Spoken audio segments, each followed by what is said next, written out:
Welcome to Trends in Education. My name is Mary Meyer, and today we're going to discuss a couple of the trends.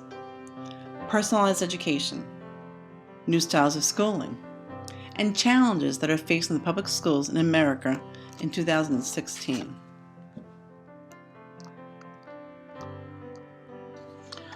Personalized education, what is it? Well, it's student-centered and it's customized learning, tailoring the learning to meet the modern-day students. Lori Barron, the 2013 National Middle School Level Principal of the Year, observes that as students rely more on their information on technology rather than teachers, personalizing the learning environment and building relationships will be increasingly crucial.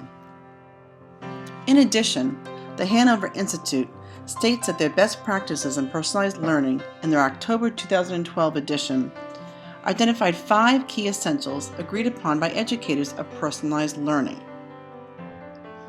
Flexibility, the redefinition of the teacher role, the project-based learning, student-driven learning path, and the learning owned by the student, the ownership, mastery competency-based program and pace. While definitions vary among educators, the consensus is that education must be learner-centered, not curriculum-centered. In my organization, personalized education is under the special education umbrella. Many might disagree that this is not personalized education, but it really is for the learner who struggles. Each student gets an IEP that outlines the student's abilities and limitations. Their learning is modified and curtailed to meet their needs. There's learning support. There's a collaborative team of parents, administrators, staff, and members who monitor the work, who periodically do the checkups, and they work together trying to provide a positive learning experience for each student. It really is the foundation for personalized education.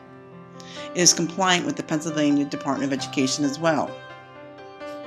Also in our organization, we have a Montessori charter school, which does provide personalized learning.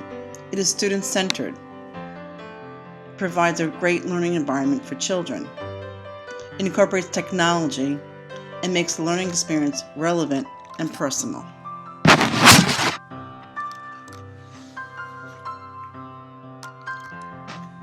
Some of the threats to personalized education. Some feel it takes too much time. Teachers who are not taught to teach personalized learning strategies feel insecure. They feel it lacks face-to-face, lacks human interaction. The teachable moment is lost. They feel that students miss out on the classroom experience. Class sizes are large due to budgetary cuts, and teachers feel overwhelmed to provide more than they have to. And it's hard to assess. The accountability is limited. It has to be done in different ways with portfolios and other means of measurement that teachers are not used to. Next up, the trends of new styles of schooling. New styles of schooling have emerged from those in the marketplace who challenged the status quo. They were not satisfied with the product being delivered. The consumers demanded better practices and better schools. According to Wikipedia, the charter schools were born in the early 1970s, really not as a school, but as a platform for developing different types of schools. Today, there are still some states that do not have a charter school law, and thereby they do not have charter schools and are losing out. Virtual schools, or cyber schools as they are commonly referred to, provide schooling online 24/7, anytime, anywhere. We in Pennsylvania have the free Pennsylvania Cyber School. It is accredited and received an A-, ranked to 93 out of 521 schools.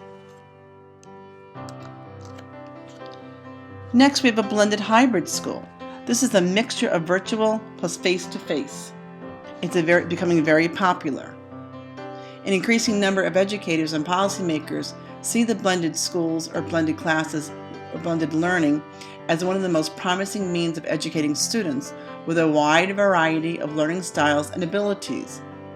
Blended learning has great potential, not just for improving efficiency and reducing costs, but for boosting student achievement across the board. Homeschooling is growing year by year. Currently, we have 1.5 million students in homeschools.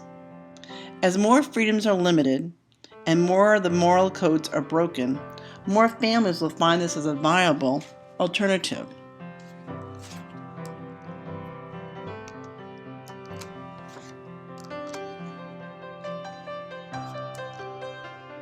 Some critics of the charter schools feel that there is little regulatory governance, but here we see a report card. Before charter schools can renew their charter, they have to be evaluated and marked and receive a scoreboard, available online by anyone to have access to. Some of the criticism and threats that we see to these new styles. Well, testing and losing money and graduation rates. Will they be met? Will these students be ready for the marketplace? Will they be competitive? Will these new styles be more a shopping guide for consumers? Will it be consumer driven? Will decisions be made by the whim of the public? Will public districts lose more funding to too many as charter schools emerge more and more? Will they be competing and vying for all the cash? And lastly, will we have just too many choices? Will consumers be overwhelmed by this? It should also be noted that online schools promoting personalized learning have become the object of some criticism, that they feel that they promote programs of dubious educational value.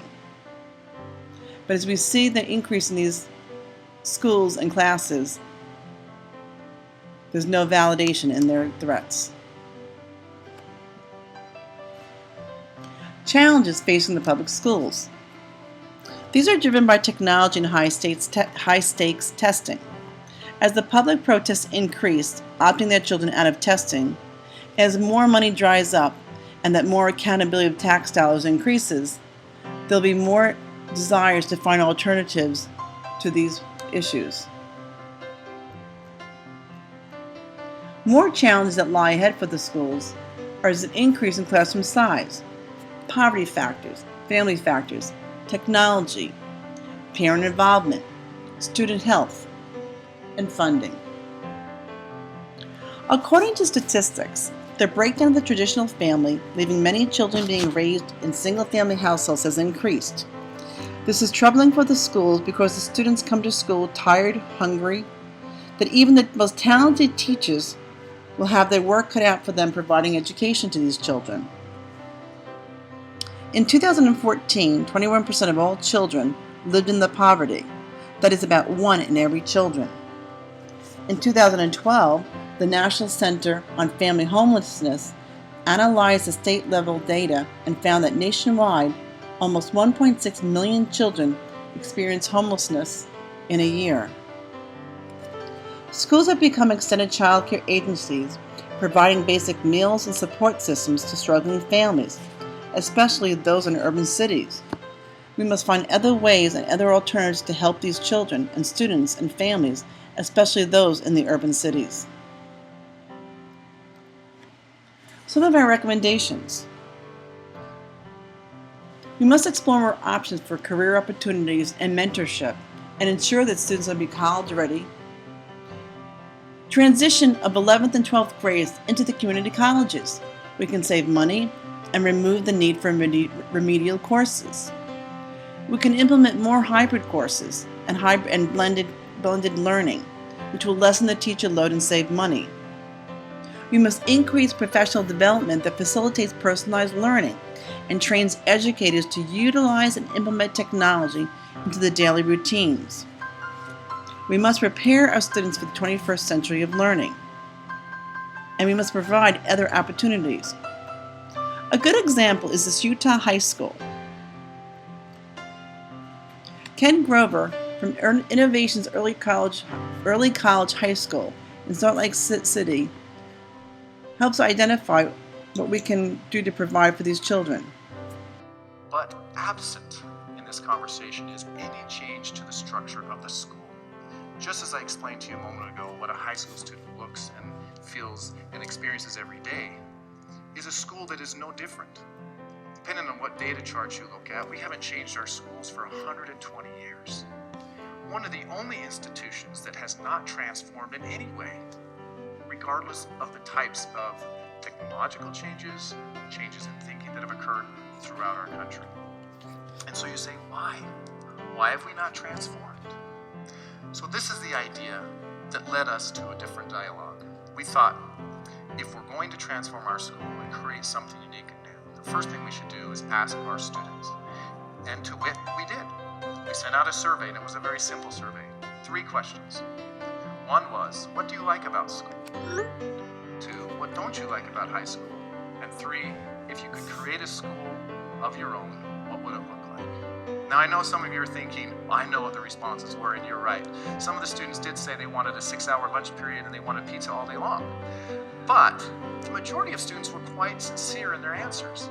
And their answers rung through as, what I like about school is the opportunity to learn different things.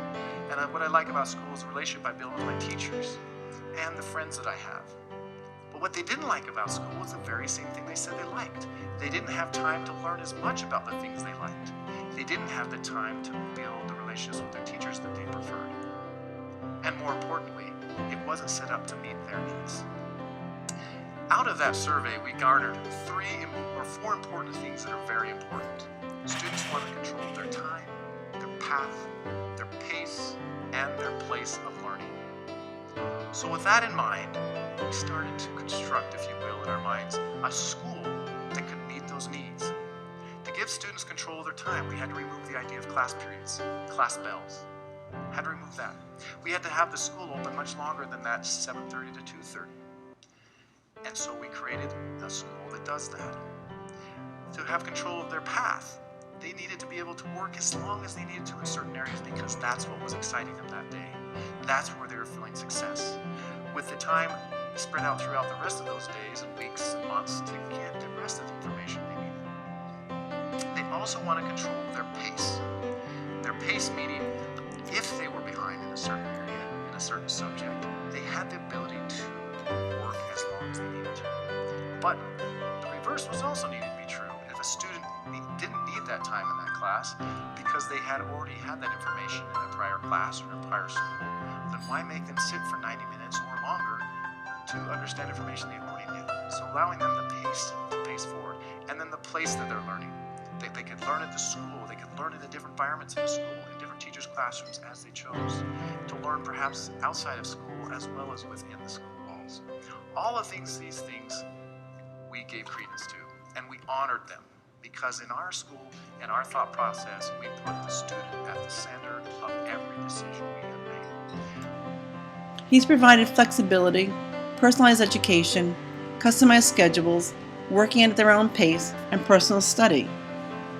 He's a great example of implementing change with courage and conviction, true characteristics of great leadership. In conclusion, these are just a few of the current trends and issues that education is facing.